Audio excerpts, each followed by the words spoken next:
Good morning, I'm Rory, Operations Manager at RedClean. We're going to talk to you today in this short video about our water purifying system. It's a question that we get quite frequently asked, especially with new cleans, new sign-ups, about where do we get our water from, how do we purify it, and what are the stages of that. So I'm going to give you a little speak through about that, so come with me. So the first stage of filtering our water is from tap water. So the tap water comes up, it goes into these big blue canisters that are water softeners. So we've got rock salt in the big basin at the back there that cleans the water, comes through the blue containers here, through our pump system, finally going down through resin in these two blue containers here that then feeds the tank.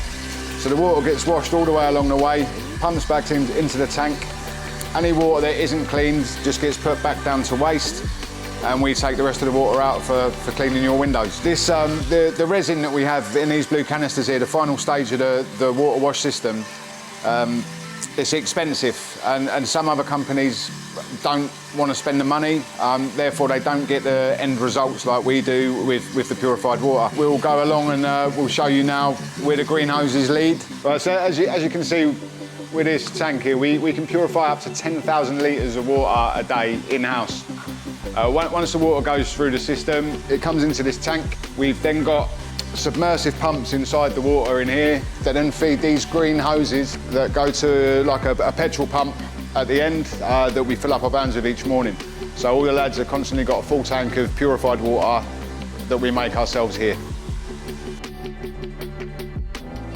So once the van's filled up, then we're left with the operator time. So it's time for them to crack on with their job. So it's a simple system really. You've got your hose reel, you've got your brush, you've got your control panel here, your pump that pushes the water through, leisure battery there just to keep the pump doing its job. So obviously, yeah, it's just a case of switching on a switch and then the lads are ready to do their work.